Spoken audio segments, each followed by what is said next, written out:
There's a pattern in history that has destroyed 3 global superpowers in the last 500 years. And right now in 2025, the United States is following that exact same pattern stage by stage, decision by decision, almost like we're reading from the same script that led to catastrophe every single time before.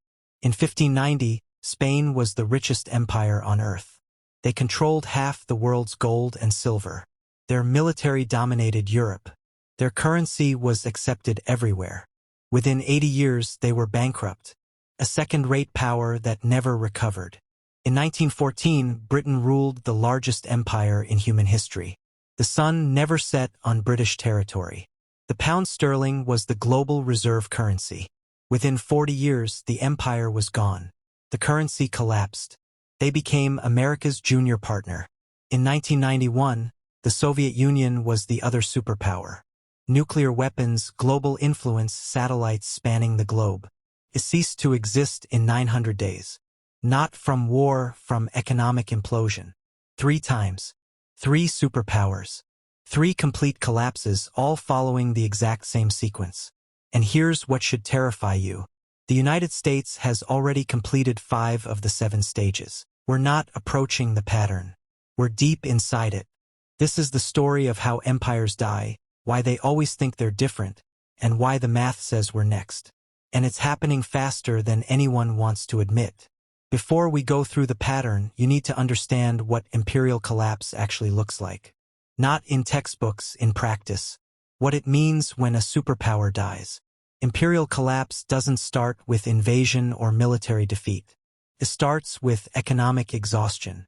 The empire extends beyond its ability to maintain itself.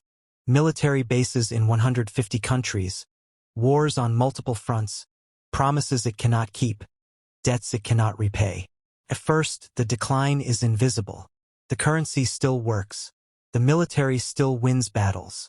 The government still makes promises. But beneath the surface, the foundation is cracking.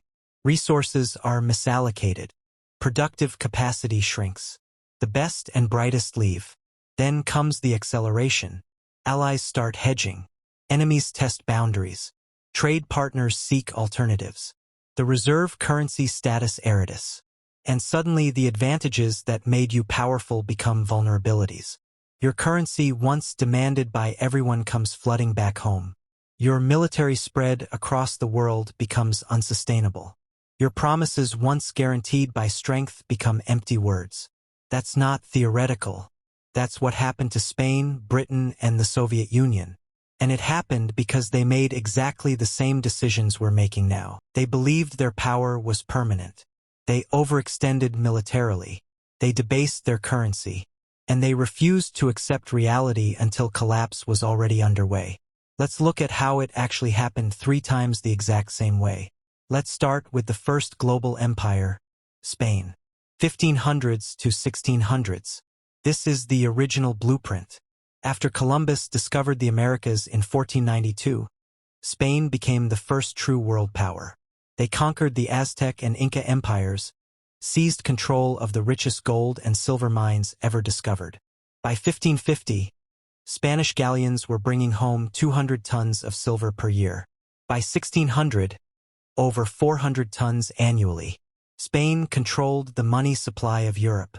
The Spanish real was the global reserve currency. Everyone wanted Spanish silver. And this is where the pattern begins, with a country that controls the money of the world and believes that makes them invincible. King Philip II, ruling from 1556 to 1598, had more money than any monarch in history, and he spent it on empire.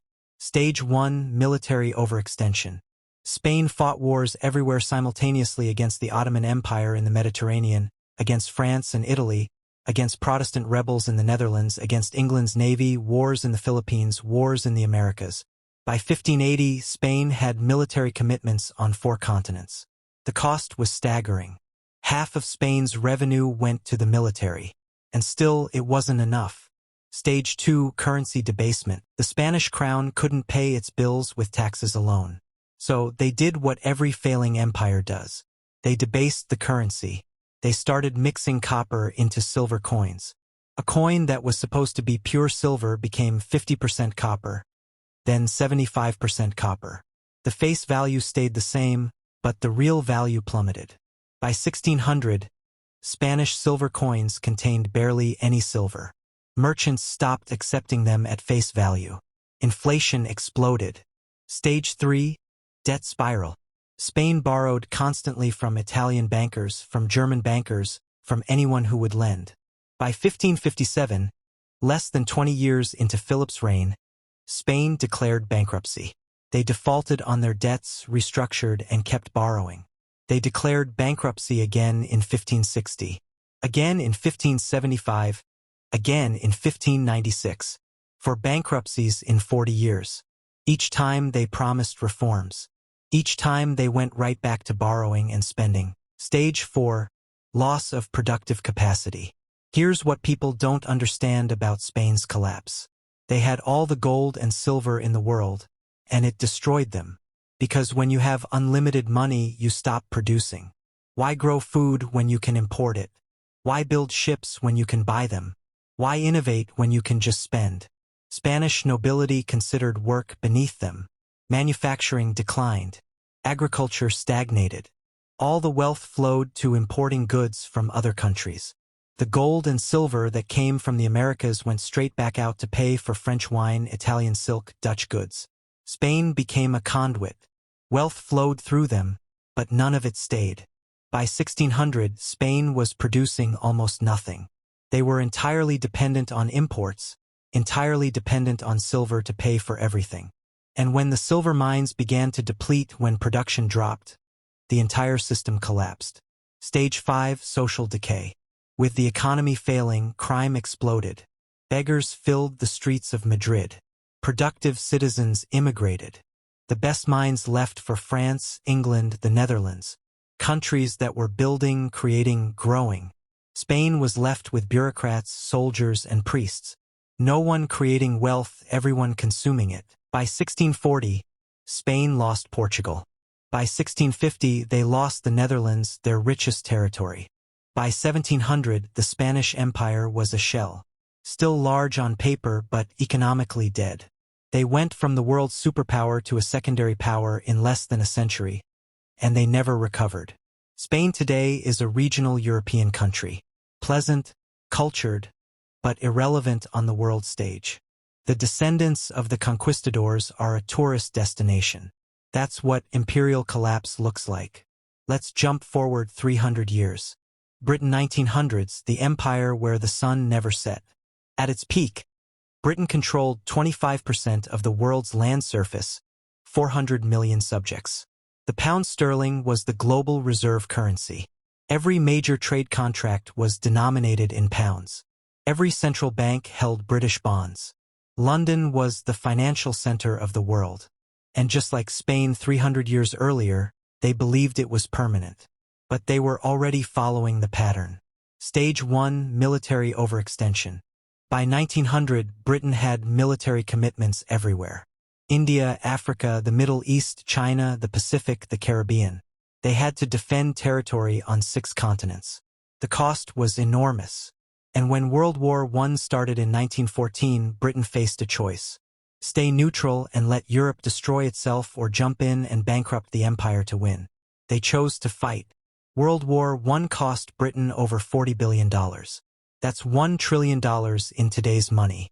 They borrowed from everyone, mostly from the United States. By 1918, Britain owed America billions.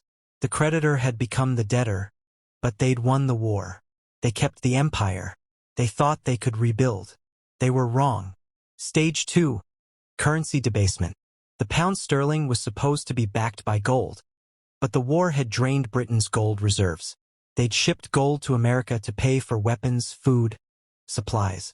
By 1920, Britain's gold reserves were half what they had been in 1914, but they tried to maintain the pound's value anyway. They went back on the gold standard at the pre-war rate in 1925. The problem: the pound was overvalued. British exports became too expensive. Manufacturing declined, unemployment rose, and the government had to keep interest rates high to defend the currency. This destroyed the domestic economy.